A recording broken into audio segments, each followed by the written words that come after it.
Matthew here from ManyWargaming.com, and it's time for another sit and talk. So I feel a little embarrassed about I don't actually feel embarrassed. I just kind of feel like a duh moment. Last week I spent like the first 15 minutes doing traffic analysis, and I'm wondering why we don't have as many people from Europe watching our site when proportionate to how many are actually buying Games Workshop products. So what do you guys think? I've done a lot of research, and I think it's a very simple answer. Now, I know a lot of people replied, and within the first few replies, it just dawned on me because a few people pointed it out, that a lot of people in Europe don't speak English. Now, I know that a lot of people might speak English as a second language, but that's different than speaking it as a first language, where you feel really comfortable and entertained by watching something in that language. And so, in my haste and just looking at the stats, when I heard the word Europe, for some reason, Europe meant English. Not like English as in England English, I mean like English speaking. And yeah, I'm a North American, and I just assume the entire world speaks English, except China. I know they all speak Chinese and English. And it's just, yeah. So that was definitely kind of a blunder. I wish I hadn't spent so much time in the sit and talk.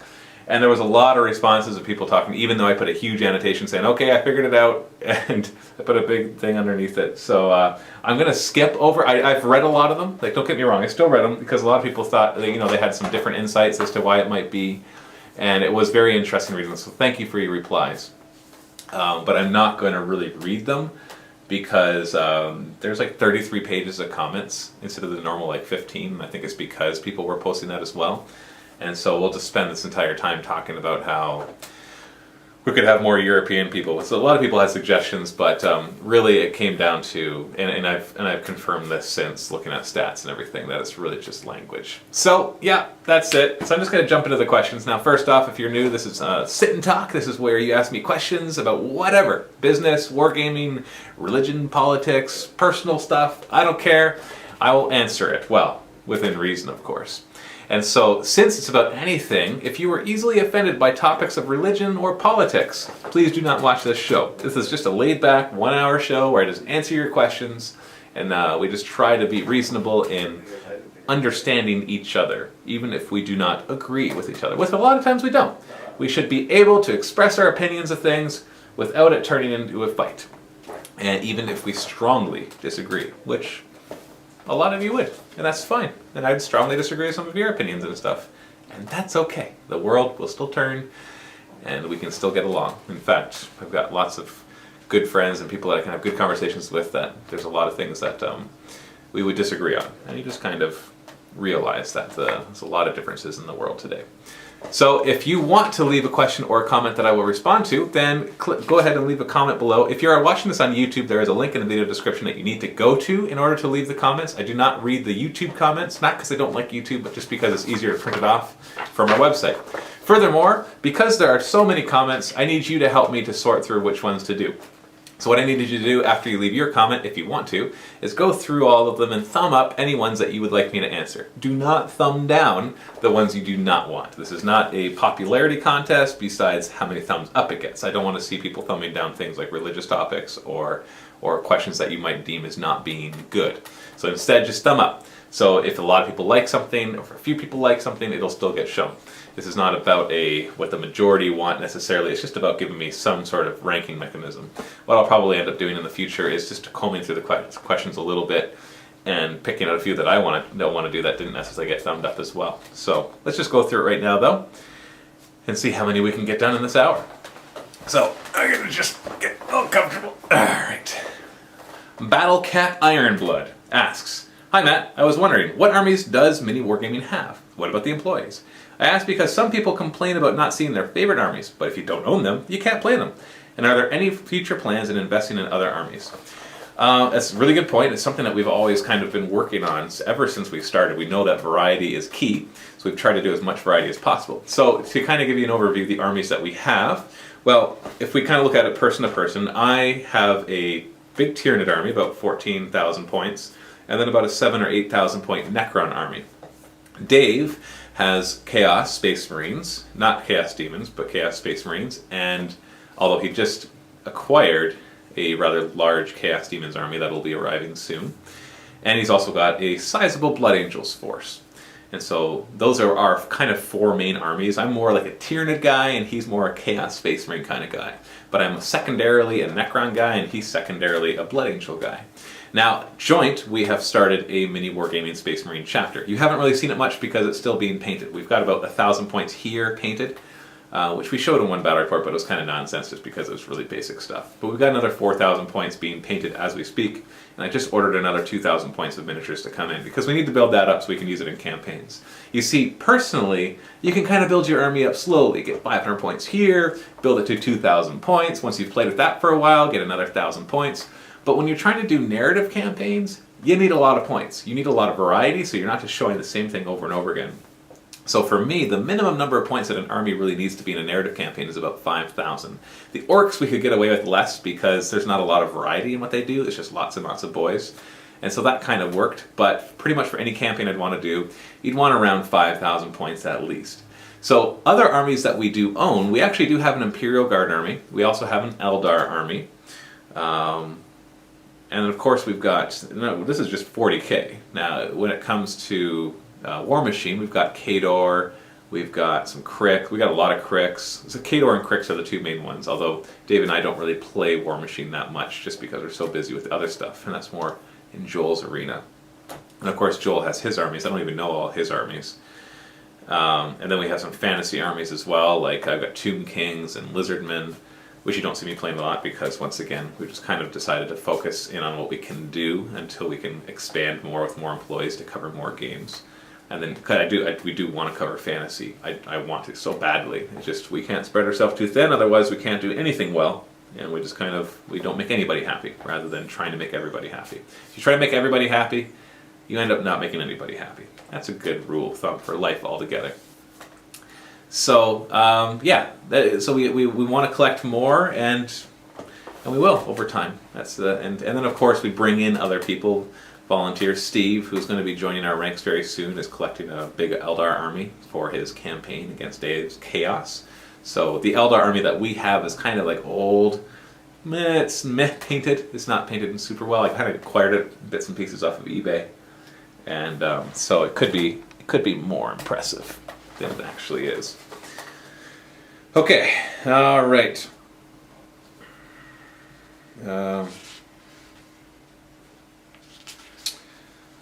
Denatonium. In narrative campaigns, I know you said you're the GM and come up with everything, and I totally empathize being a fellow DM for life, but have you considered, or do you already, doing a post-game show where you talk to the player and ask them what they think their army would try to do in response to what happened and make one of the 2 missions based off of that, and the other one would still be a surprise? There's a lot of ways that we could approach a narrative campaign in different formats that we're going to be trying. I do have lots of discussions with the players, like Dave and Steve in particular are the ones that I have against, and sometimes Dave and I would actually talk about cool ideas for the next missions, and we'd come up with them together. And then I would go back and I would write them out and get all the scenario put together. And so yeah, we totally talk about it, we just don't do it on camera. So what did we do? Start doing a post-game show for those? I don't know. We just finished filming Snagabog's Greed yesterday, and we actually did a post-game discussion. It was about 20-25 minutes long, kind of like I did at the end of the Fate of Fayoum Tyranid Necron campaign. And so we definitely will have that at the end of every campaign, at least for the first while, where we kind of discuss how it went, how we enjoyed it, and what we would like to change in the future and all that kind of stuff. So, but will we do one for each one? I don't know. It'll just depend. We're gonna play around with this and see what the best way to do it is, or at least what a good way to do it is. Crazy Kill Switch. Hi Matt, the fluff and lore at 40k is, in my opinion, the main reason for the game's success over the years, and is also the reason why so many, myself included, come back to it. However, it could be interesting to see a change, as the setting and lore have remained largely unchanged since the start. My question is, if you could make a major change to the lore of setting of 40k, what would it be and why? Happy Wargaming from the UK. That's a really good point. It's interesting looking at the lore of various games and how it either restricts or empowers the players to do what they want. Like, if we give a few examples, the first game that Dave and I ever got into was Lord of the Rings, if we don't count Battletech back when we were teenagers, but we'll talk about Battletech in a second too. Lord of the Rings, I just fell in love with it right from the beginning because I'm a huge Lord of the Rings fan, and I saw the miniatures and I wanted to be able to play with the armies from Middle-earth, and that was great. However, it got kind of boring rather quickly because after a while, you just realize you're just reenacting things.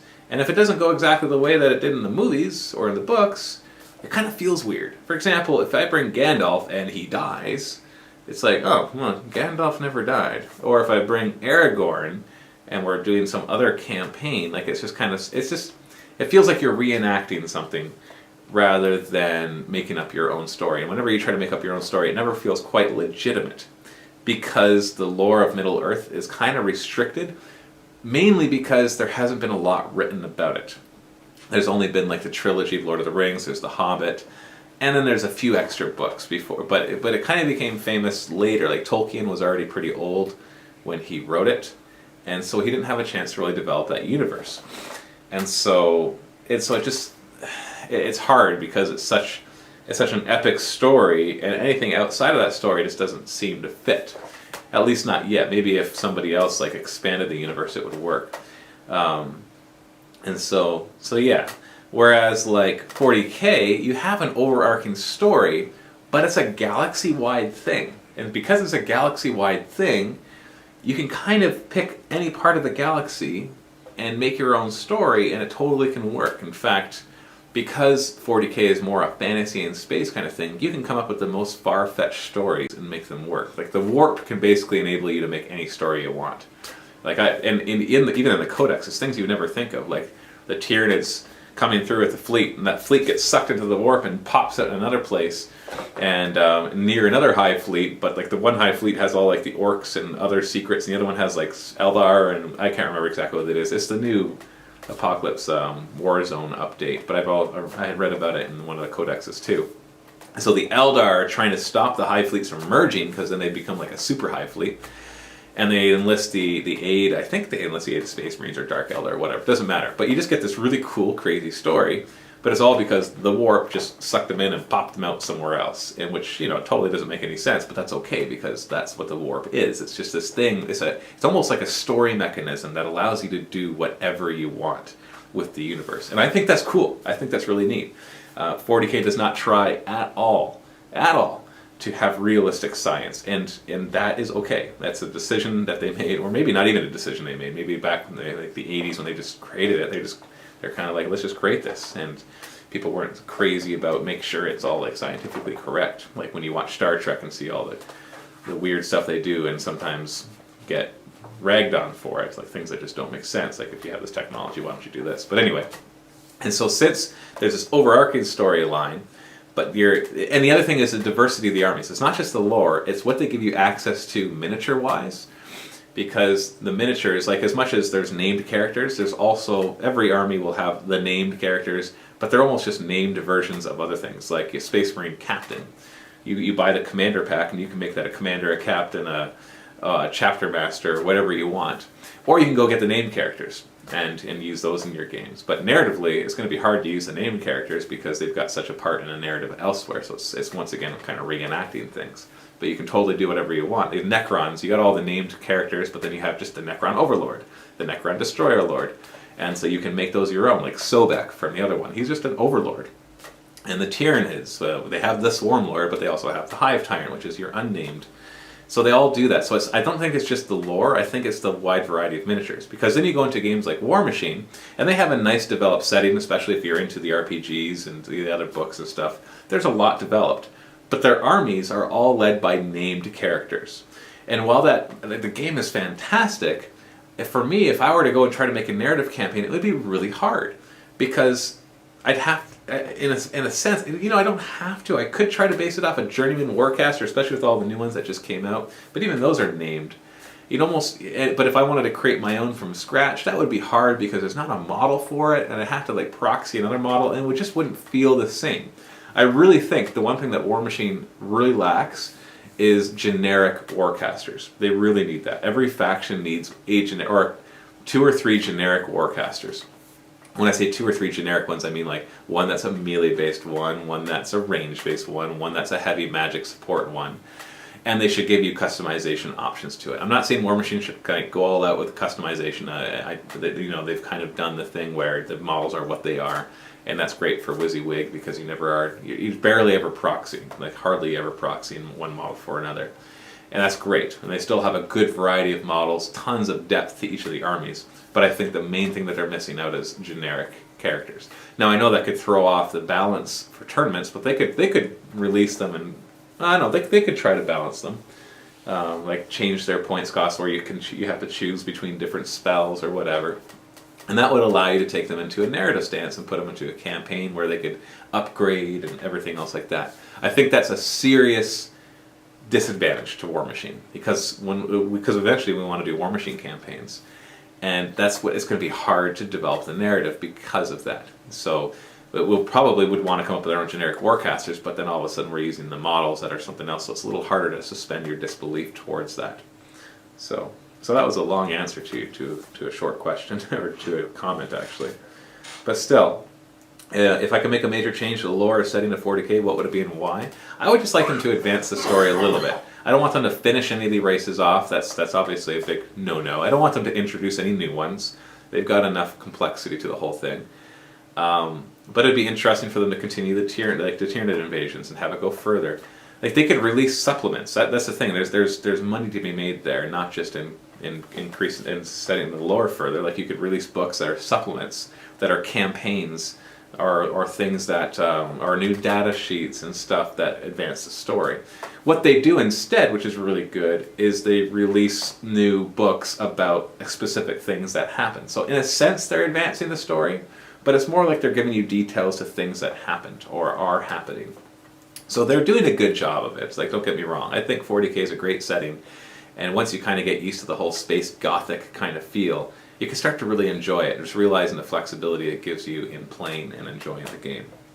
So yeah, so it's good for other game designers to think about. Now the problem is when you're starting a new game from scratch, it's hard to get that complexity, because the reason there is that complexity is because they've released so much source material, so many novels and so many things that have really fleshed out the universe.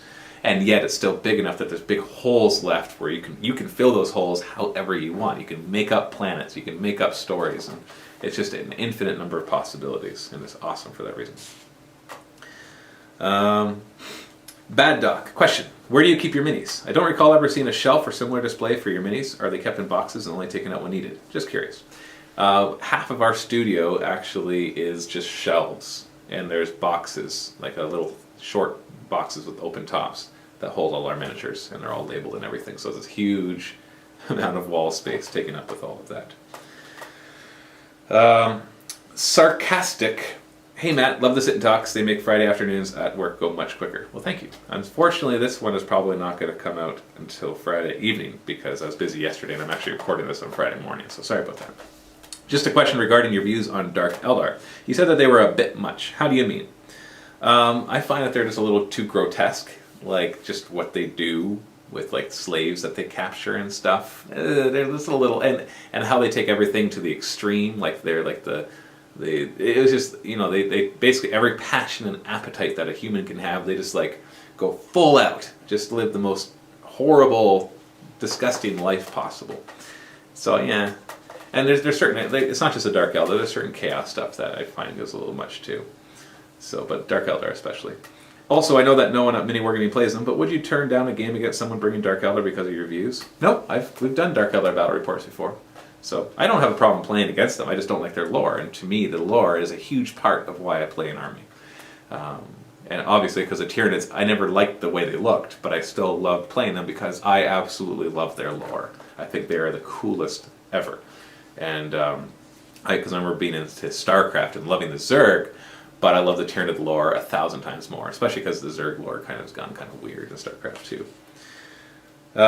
Trinity Blazer, hi Matt, what is the best way to transport miniatures when traveling on an airplane? Well, what we've done is we get like what's the name of the company?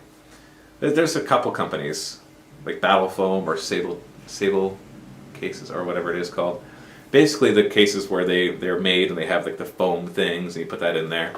And then if it's not too big, I usually like to bring them as carry-ons, because otherwise they get thrown around. Now you can pack them tight enough. Depends on your army. If you're bringing like a metal army, like a Infinity or something, that's going to be tougher because it's metal, so it breaks easier. But you got to make sure everything is tightly packed so that it can't move around. And that's the best way. You're going to have some breakage, so bring some super glue.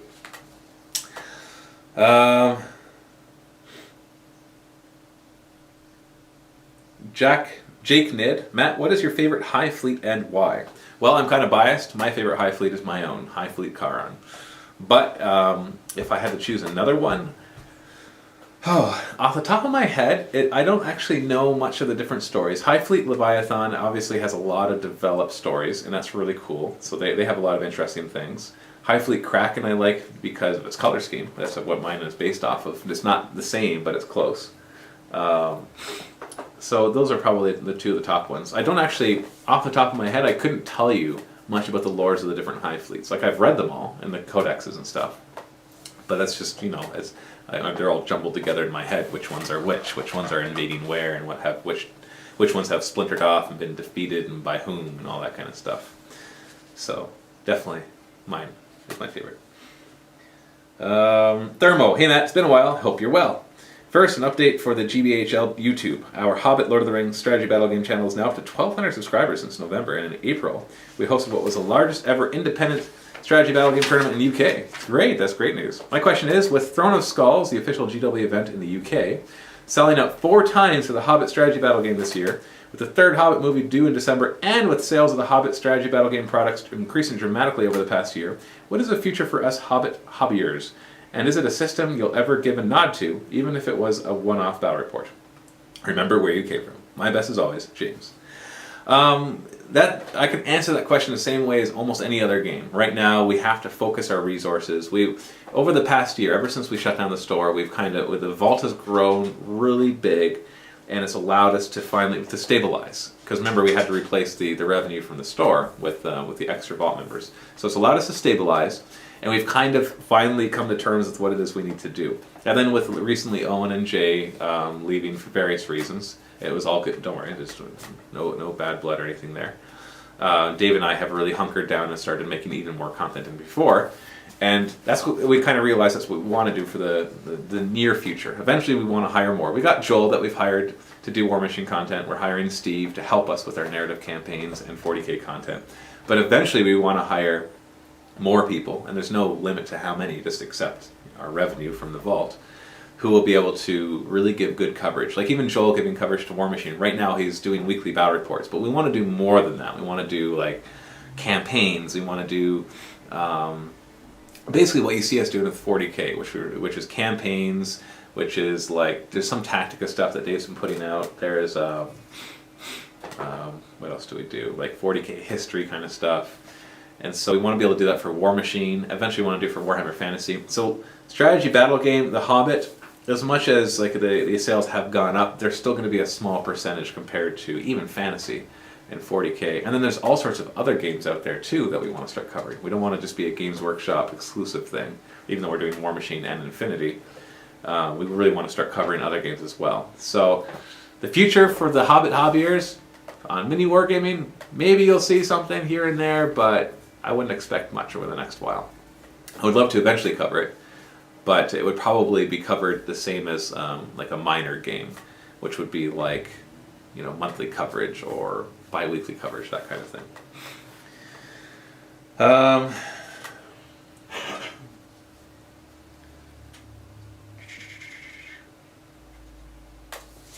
right, those are all comments about English stuff.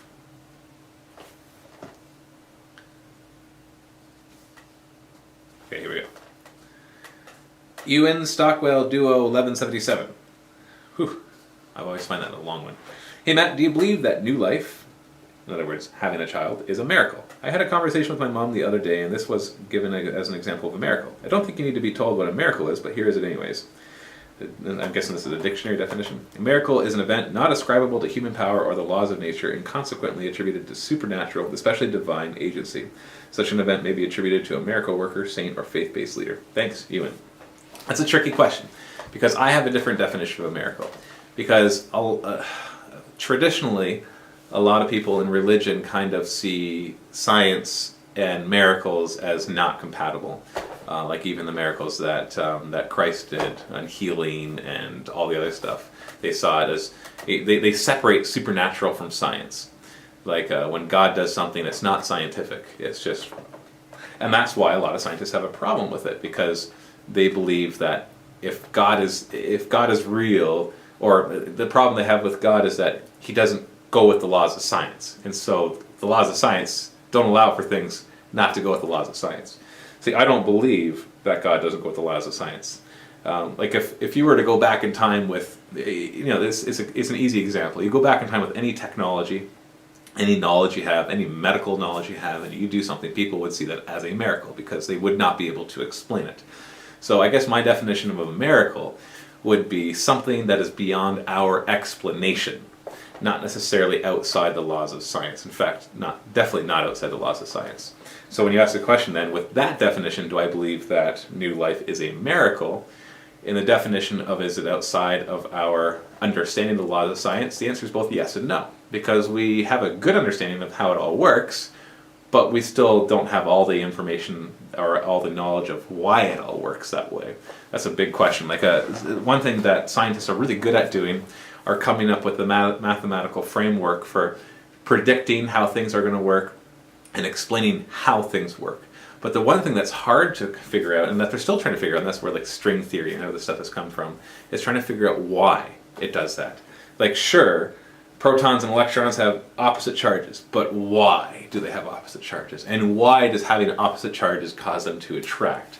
And they can talk about the hows, they can talk about the exchanging the photons and the force fields and everything like that, and they can mathematically describe it wonderfully, which allows us all the wonders of science. We even call those wonders of science because for the average person, they don't understand how they work, and so to them it's even a miracle. But since they know somebody understands how it works, it's no longer a miracle.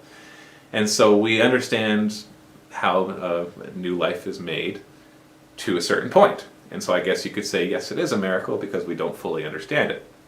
And so I guess if you were to say you understand, if somebody were to understand everything about the universe, every bit of laws of science, and there's nothing more to learn, then to them there would be no miracles because everything can be explained. So that's my definition of it. I don't separate supernatural from science.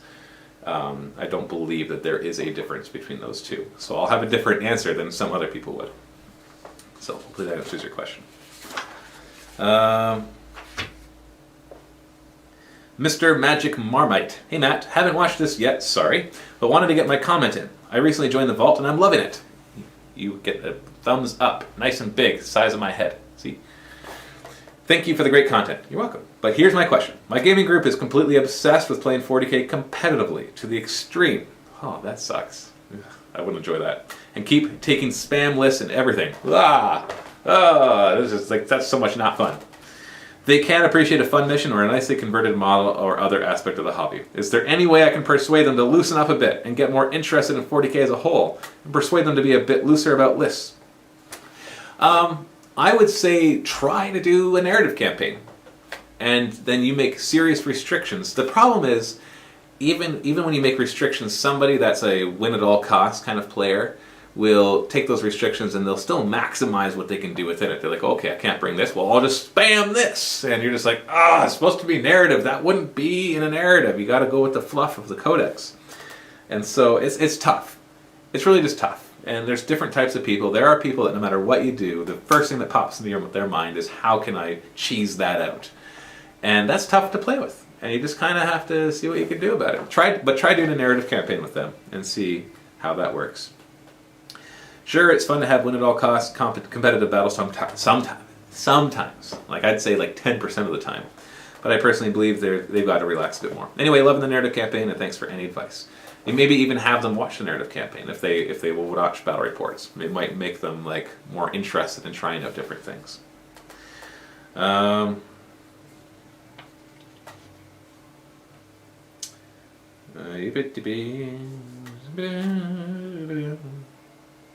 Alfarius Omegon. Matt, is it wrong of me to like to play the bad guy? I hope not, because that's what I like to do. I've always played the bad guy. When I played with my brothers and we played Legos, I'd always be the bad guy. When we got into role-playing games, well, I was the GM, which kind of puts you as the bad guy. I know you're not technically the bad guy, but you play all the bad guys.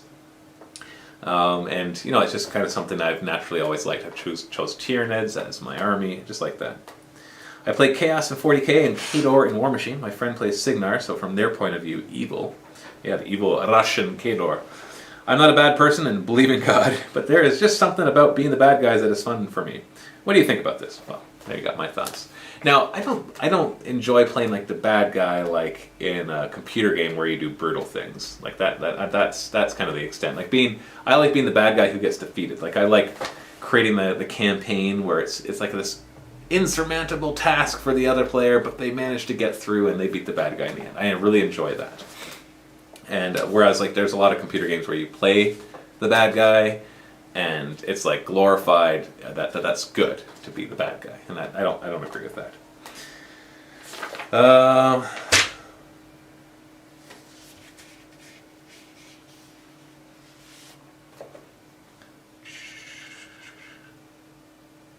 Okay.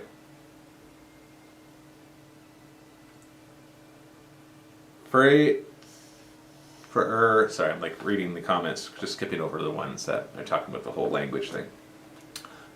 FR4Gula? Friforgula.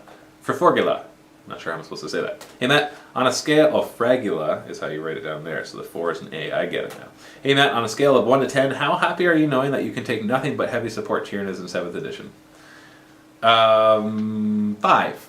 The reason I say 5 is because if we wanted to do that, we would have done it anyways. So the whole Unbound thing, that's going to suck for the tournament scenes, unless tournaments, of course, ban them, which, you know, kind of defeats the purpose of going with the rules. But, yeah, Unbound is kind of silly. It's like, you can play with whatever you want, because people don't already cheese out within the Force Organization chart. And so, for us, we were doing narrative campaigns already, where we basically... We try to kind of roughly state in the Force Organization chart, but, you know, if it made sense to bring 5 heavy support choices, bring 5 heavy support choices. If it made sense not to bring an HQ choice, don't bring an HQ choice. So we were already doing that. And so for me, all it does is says, okay, now you're allowed to do it by the rules. And so that's even easier. Ratchet in Space. Hey Matt, I was watching some of your old Creation of an Endless Swarm videos when I noticed the very awesome Scythe Hero Duel. Then later in your 15,000 point Tyranid collection video, I noticed you didn't have it. What happened to it? Been loving your videos, especially the Fate of Faeum, which really inspired me to work more on my Tyranid collection. I don't remember. I think I traded it for something. I definitely want another one. Or 2. But I actually don't remember what happened to it. That's kind of funny, isn't it? I remember trading to get it a long time ago. And then I traded, or maybe I don't remember. I'm sorry, I don't actually remember.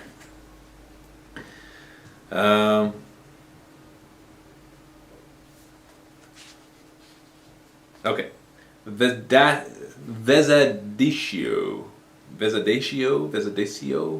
Sorry, slaughter some of these names. I'm at Gold Member here, all the way from New Zealand. You are awesome. You had a conversation with Jay in your Tyranid Codex review where you were opposed to the idea of GW possibly releasing a new rulebook this year. Yes, I did. Apparently it's on its way very soon this month, next week. White Dwarf has already shown some of the major new things, including a new non-restricted Force Organization chart. GW prices are ridiculous in New Zealand. It's 75% cheaper for me to order from Europe, even with shipping. The embargo is slowly choking GW in New Zealand. That doesn't surprise me. From what I can see, people are slowly moving to Infinity and Mantic's game Dead Zone. The fact that Infinity's rules are free to download on their website being the biggest influence. Just wondering your thoughts on this. Oh yeah, I love Games Workshop's games, 40k especially, but their business policies I think sometimes are ridiculously short-sighted. Like saying, okay, people in Australia and New Zealand are buying from Europe because it's way cheaper. So, maybe we should... You know, in their board meeting, somebody's like, well, we could always, you know, adjust the prices so that they're appropriate for being over there. It's like, boom, you're fired. No, we'll just say that you can't ship them over there. We'll put an embargo on it because, you know, restricting free trade has always worked in the past for companies and countries. So it probably should work for us too. It won't at all have an effect on the fact that there are so many new games coming out, and we're just going to push so many gamers over in Australia and New Zealand where it is ridiculously priced to play those games. And we're going to really help grow those War Machine Infinity and all these other markets over there. That's not going to happen at all. People will just keep buying from us instead. Ha! That's not what's going to happen. And when price gets that ridiculously different, and people with the internet are able to see the difference in price. Heck, you can go to the Games Workshop site and you can just switch which country you're looking at, and you can see the difference in prices and get very frustrated. See, now that the internet is out, you can't hide the difference of prices. You can't hide behind that. Whereas before you could. Like 30 years ago, they could totally have done that and it would have been fine. First off, people wouldn't be ordering from Europe, and second off, they wouldn't really have easy access to finding out what prices over there. So they wouldn't know that the prices are different. So whether it's fair or not that the prices are higher in New Zealand, because it does cost more to get the miniatures over there. It does. Does it cost as much more as it does? Probably not. But let's say that the prices were fair. Let's make that hypothesis. The prices are fair for where they're being sold. It doesn't matter, because now with the internet, people have access to seeing the different prices, and they will do everything in their power to get around having to pay the higher price. And it's true. That's what happens. Like for here in Canada, things are just automatically more expensive than in the States. And it used to be that was fine because the States dollar was a lot higher than Canadian, and so it kind of balanced out in a sense. But now they're about the same. And so you just go across the border and all of a sudden gas is way cheaper and everything is way cheaper. So you have like Amazon.com, which has this huge inventory of all sorts of products, way cheaper than Canada. Then you go to Amazon.ca, which has a much smaller and more expensive price. So what do? Well, we order from Amazon.com, we get it shipped to a P.O. box that we've rented over across the border, which is 30 minutes away, and we go over there and we get it and we bring it across the border, maybe sometimes paying some taxes on it as we cross, and it's still cheaper. So people will do everything in their power to get the lowest price, unless it's just something like, the price is like $5 or $10, they're not going to go online and spend all the extra shipping to get it. And so by preventing people from being able to do that, then they're just going to increase eBay sales. They're going to increase, they're going to increase people just kind of going and doing something else, realizing that they can get into another game for way cheaper, because that does have a big impact on what people do. So I thought it was a really, really, really bad idea. So. I think another question. P.S. I've been a gold member for some time, and it was only just recently I found out how big the actual content in DVD painting tutorials was. I felt that mini wargaming would benefit better advertising the size of the collection. That's a good point. We do need to better advertise all the bajillion things that are in the vault right now. Rune Age. Hi Matt, I have two questions. One, how many people does mini wargaming have employed behind the scenes? If you mean by behind the scenes people who are not in videos, then there is Justin, who does all the customer support and shipping and office administration kind of stuff. Like he basically does all the support stuff, and so he allows us to focus mainly on making videos. So I wouldn't count Chris as behind the scenes because he makes videos, although he's mostly in the vault, so if you're not in the vault, then he might be a behind the scenes kind of guy to you. And then, see, Joel's in videos. Steve will be in videos. We have a co-op student who works on some of the new intros and stuff that you've been seeing. That's our co-op student that's been doing that. So he's been doing a really good job with that. That's it. Yeah, I think in total we have 6 employees, including Dave and myself. So it's a small company, and that's why we can't cover every single game. It's just not possible, not yet. But if the vault continues to grow at the rate that it's growing, or even faster, hopefully we can really bump it up, then you'll see us grow. We're going to see us get it. We're planning in the next year to move to a new studio where we'll have more than one studio. We'll plan on hiring more people to be like main actors in videos and really cover these other games, and we'll be able to start doing that. That's what my dream is. Like in 20 years from now, I want to be like have like 40 people working with like a dozen studios, and we might even have locations around the world too, so that we have access to more players and more industry and all that kind of stuff. That would be cool. So we'll slowly have to get there. Number 2, do you know anyone that plays Toha? I've struggled to find bat reps featuring them online. Well, I actually have a Toha army now, and so hopefully you'll see some of them in future Infinity Battle Reports on our site. I've been struggling to get Infinity Battle Reports done because we had the 2 guys, Adam and Chase, but Adam just left for 3 months, so I won't have him. And Chase works full-time, and so he's only available occasionally. So I've been trying to find more players, and I found a couple. I actually have some battle reports on Tuesday I'm going to be doing for Infinity, but I'm really working hard. We don't have a big Infinity player base around here, and the fact that I need them to come in during the day, Monday to Friday, restricts it even more. So it's tough. It's really that's why it's hard to cover these other games, because I can't do it by myself. I can't ask Dave to do it because he's making tons of content, and so it's not like all of a sudden he can free up more days, and he's starting a campaign. And I don't even think he'd be interested in it, not because he doesn't like Infinity, but because he just likes to focus on 40K for that, and it's fine because you know what, it's popular, so we need somebody to really do that. So, Lick D9, I love the way how Matt supports so many stereotypes about North Americans by forgetting that other people speak other languages while doing so much research. That really made me laugh. So, yeah, I had to read that one because that's one of the ones that I read. I'm like, yeah, I know, I'm sorry. Okay. Okay, ba-dee-ba-dee. Ba-dee-ba-dee. The Sorcerer. Hi, Matt. For Snagabotics Grade, you could say it's a training ground for the 8th Company, which is a reserve assault company, giving Dave access to 100 assault marines, 10 squads. I've thought about that, but really, the Space Marine chapter, like the stuff, like all the different companies, you don't have to keep them all together. In fact, a lot of times you have a squad from one company, another squad from another company, and so it just kind of works. It really, yeah, that could be one way to say it. And the other way that we're kind of saying is that not all of them die, like they get healed and they're in the next battle. So, another couple of European ones. All right, Jew Hackman. Sorry, not that I don't want to read European comments. I mean about the whole European topic. Hey Matt, UK Vault member here. I'm awesome. I'm putting together a Tyranid army and have a question about adding a Tyranid Prime to a brood of warriors. The brood gets to use his weapon skill and ballistic skill, but the Prime costs more points than 3 additional warriors.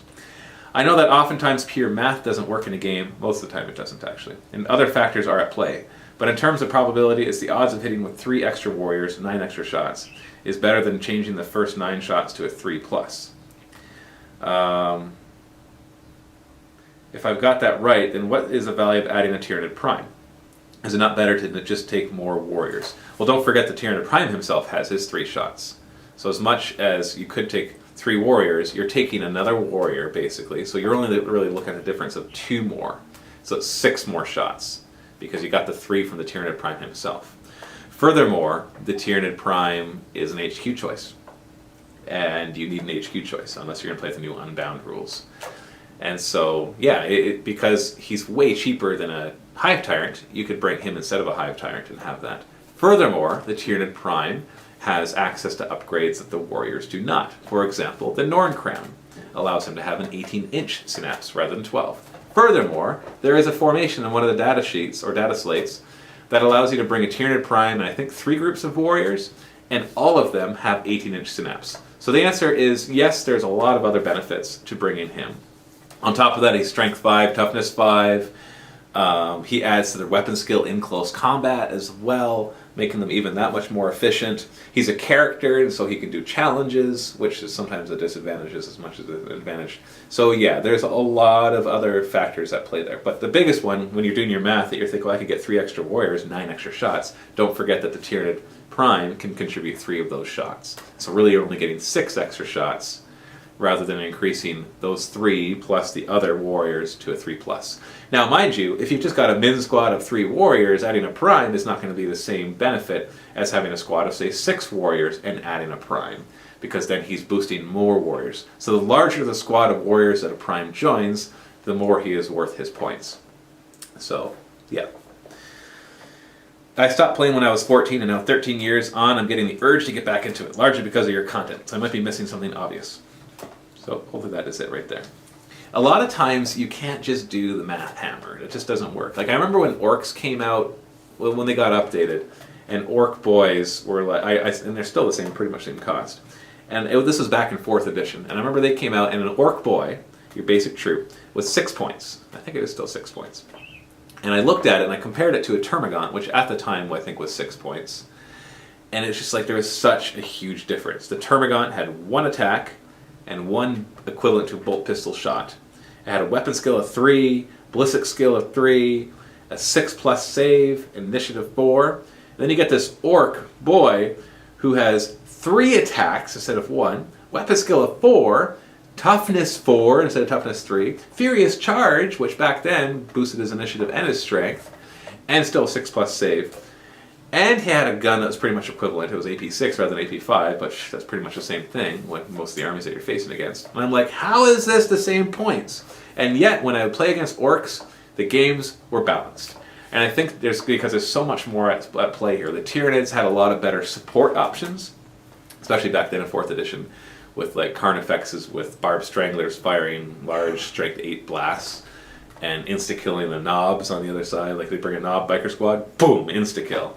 And it was awesome. And that was like 120 points. So Tyranids had access to other really points-effective models, and the orcs did not. That's really what it came down to, is a lot of their stuff they didn't have a good support. And so even though they've made the minor orc boy is just, when you compare it points for points, seems to be way better, overall it works. And so as much as I don't think 40k is balanced by any stretch, but I do think that the general points that they assign to things do work.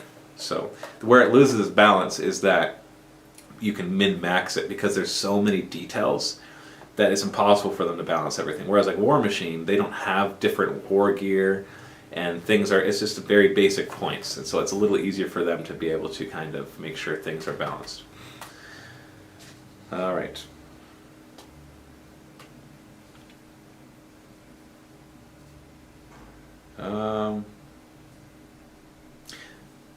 Tomb King of Orcs is asking me a question related to homosexuality. That's one topic that I don't answer on this show, but I will definitely answer if you email me. The reason I don't answer it is because it is such a supercharged topic. I don't think there is a more supercharged topic in our society today. It's because it's kind of the issue of the day. It would be very hard for me to describe on video in such a way that there's not going to be a ton of people just totally ticked off. And trust me, my opinion could be either way, and a ton of people would be totally ticked off. So let me just put it this way. If you know my religion as a Mormon, or the Church of Jesus Christ of Latter-day Saints, and you know what our beliefs are, then you already know the answer to that question. But if you want to have a more detailed discussion, email me, matthew@miniwargaming.com. It's funny, I'll talk about anything like God and all that, but when it comes to that topic, it is so supercharged that people will just misunderstand you so easily. So I don't want to go that far.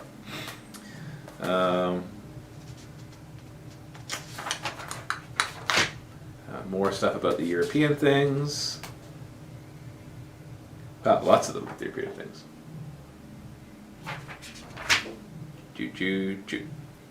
Ewan Stockwell, Duo 1177. Hey Matt, the porn company was basically doing it as a publicity stunt. So there was a question last week saying there was a pornography company trying to donate a bunch of money to like a cancer research thing, and then the cancer research thing said no, we don't want it, because they kind of look at it as dirty money. They were doing it as a publicity stunt. I see where you're coming from, but the amount of money was really rather large, and some lives would have been undoubtedly saved. Would taking the money be fueling the porn industry? And see, that's what you have to kind of look at it as. Like, if people have a strong belief that pornography is like destroying society, which I do have that strong belief, then taking the money to save perhaps some people's lives by putting it into research, but then giving advertising to this industry which is destructive to society, which will destroy lives, not necessarily physically, but emotionally and mentally. Yeah, definitely a conflict of interest. So I definitely agree with him. I wouldn't accept the money either. So would the lives that could have been saved be less important than the potential fueling of the pornography industry? It's not a matter of importance and not importance. It's a matter of ethics and beliefs and morals that you don't want. Like, if I am strongly opposed to this industry, why would I do anything to support it? Even if it benefits me, especially if it benefits me. It's kind of throwing my morals aside. If I'm like, well, it benefits me, so I'll support them. So if you do have that moral belief, whether you agree with the belief or not, hopefully you can agree that if you have a strong ethical and moral belief against something, that you will never do anything to support them. I would hope that you agree with that. Whether you agree that what they did was right, meaning if that thing was right in particular. If you have a strong moral or ethical belief against something, then you should not support it in any way, shape, or form. In fact, you should work to take it down in legal ways, of course, and in ethical ways as well. So I totally agree with the decision that they made. Ice Cool. Hi, I'm Matt. So in Canada and America, you mean the United States? Because Canada's in America. You use inches and then fractions to tell the length of things, like 1/8 of an inch. In Scandinavia, we use 10 systems. meaning we use the numbers 1 to 9 in all calculations. I can't explain this very good. English ain't my mother language. So if you would please Google it. You mean you use the metric system, like meters and liters and grams? Because that's the 10 system, because it's like kilograms and centimeters and like a centa and killa and milla, like that's all the tens. That's our main thing in Canada. It's just that the Americans still have the other one, and we're so closely tied to them that people still use. I actually use both. I use both Celsius, Fahrenheit. I use both. Depends what I'm talking about. Like when I'm talking about my height, I am 6'2", and ask me what it is in centimeters or meters, and I'm roughly 2 meters, but I don't know exactly. Whereas somebody in like somewhere that they use a metric system, like in Tahiti, when I was in Tahiti, they would tell me how many meters and centimeters they measured. And when I talk about speeds, I talk about it in kilometers an hour, because that's what's posted on all the highways and that's what's in my car, although it has the miles per hour conversion underneath it, which is useful for when I'm in the States. You talk about temperature, and I usually talk in Celsius. I understand Celsius to any degree, and Fahrenheit, I understand it if you're like talking 60 and up. Once you get below 60, it's hard, I had to start calculating to figure out how cold that is. Because to me the Celsius is more intuitive, because 0 is freezing and 100, and it's almost like a 10 system, except it's not. It's based on the freezing and boiling point of water. 0 is freezing, 100 is boiling, whereas like Fahrenheit is like 32 is freezing and 100 and something, or I don't know what it is the boiling point. So it's a little less intuitive, but when you grow up with it, it's just right there in your head and you know exactly what it is. My point is that it's so hard to think in 1/15 of an inch or so to measure things. I'm not saying that the Scandinavians are right. I want to know your thoughts. Any Wargaming is great, etc., etc., etc. Thank you. That's what you put, etc., etc., etc. Eric. I don't think one is right and one is wrong. There's definitely, they're all just arbitrary, right? Like, here is a unit of measure. I like the metric system because it's easy to kind of translate. And because a centimeter, you can know how many centimeters are in a meter really easily, whereas remembering how many feet are in a mile, or it's like 3 feet to a yard and some 1,000 feet to a mile. Like it's not any number that makes sense. The way that the imperial system came up with all the feet and the inches and stuff is, it's based off of usually something to do with the human body. Like a foot is roughly the length of a human foot. Like obviously people's feet vary in length, but when you really think about it, a foot is roughly the length of a foot. Then you have I remember a span is like this, or cubit is like this. It's like 1.5 feet because it's like the length from here to here. Then you have, I think this is a span. Like you have different ways to do measurements, which might seem silly, and in the end, if they weren't standardized, they would be silly, because I'm like, it's a foot long. Well, it's my foot. Or how long it takes. A mile might be based off of how long it takes to walk somewhere. I'm not sure exactly how they came up with all of them.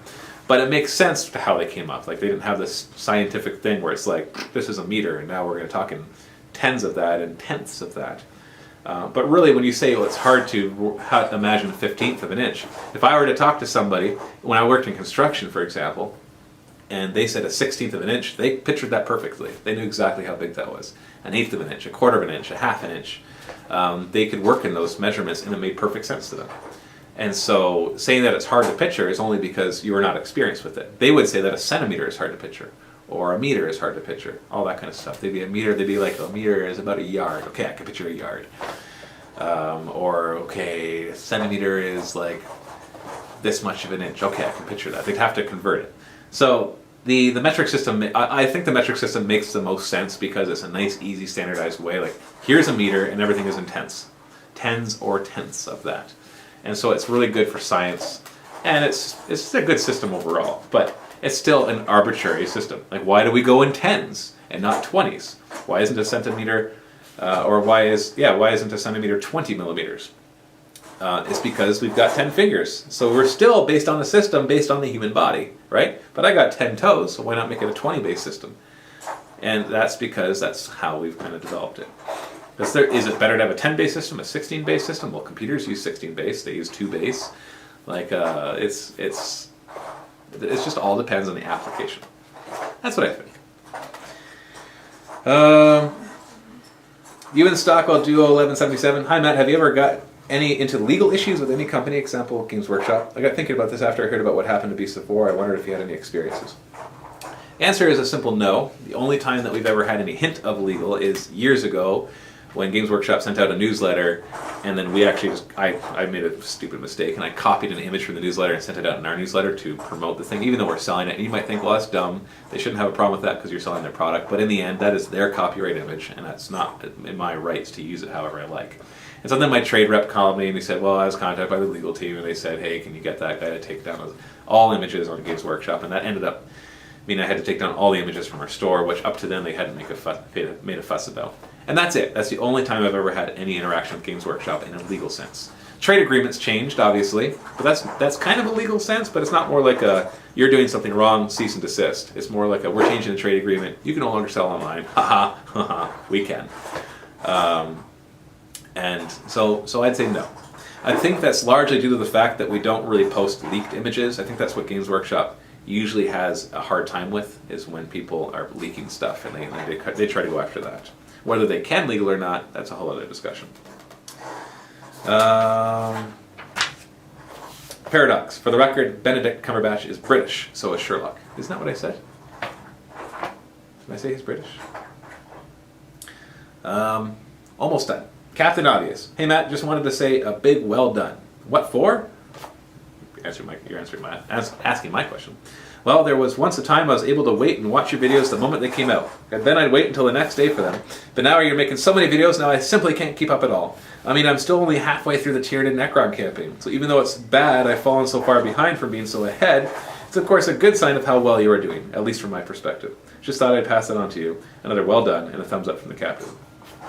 Thank you. That's nice to hear that. Come on, boys, give the Yumi boss a thumbs up. Well done, smacks boy next to him. I said, gives him a thumbs up, you runty squig. Yeah, I remember when I went to Tahiti for 2 years as a missionary. While I was there, I didn't watch any TV or watch any movies, and it was kind of fun to come home to 2 years worth of movies. So there was like at least 2 movies that were worth watching in that 2-year span. Well, there's more than that, obviously. I'm kidding, but it was kind of fun to actually come back and like, hey, when I feel like going and renting a movie, there's actually something for me to rent. So I can kind of, I know what you feel like saying that you can't catch up, and that's a good feeling, because it's like, that means whenever I feel like being entertained, there's something there, rather than having to wait for it. We hope one day to be producing so much content that nobody will be able to watch all of it, no matter how hard they tried, because there'd just be too much. It'd be like trying to watch all the cable channels, that kind of thing. It's just impossible. You just don't have time, because they're running 24 hours a day and there's multiples of them, and you just can't possibly have, unless you like set up 20 TVs, even more, 100 TVs, and sat there and watched them all at once. That's the only way you'd be able to somehow watch all that content. Obviously, we're never going to have that much, but we definitely want to do a lot so that people can just come to Mini Wargaming for entertainment whenever they want. Luke F36. Hey Matt, a friend and I were wondering what happens after Tyranids devour a world. How do they get back to their ships? In the fluff, basically what happens is they devour the world, they eat up all the biomass. Usually it's mostly Ripper swarms that do the munching. And then they have reclamation pools or digestion pools. So there's these big, or like they're basically things where things get broken down into its genetic components. And so the Ripper swarms, that they go and they eat, and they come and they just throw up all the stuff into this pool. And after they're done that, they toss themselves into the pool. And all the other Tyranid organisms toss into the pool as well. And then there's big capillary towers, and those are the things that you usually see as terrain. And these things are basically straws.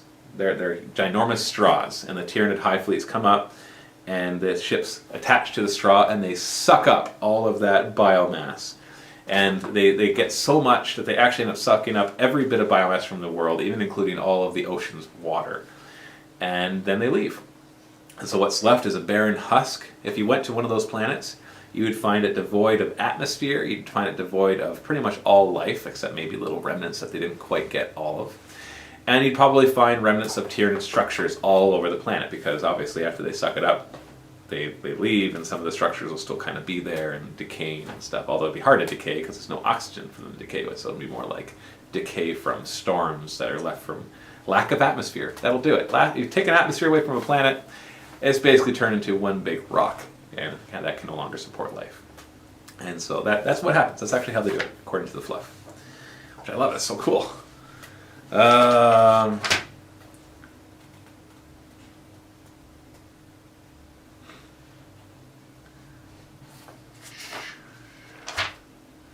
Wow, I've actually printed off like 15 pages of comments knowing that I'm going to be cycling through extras.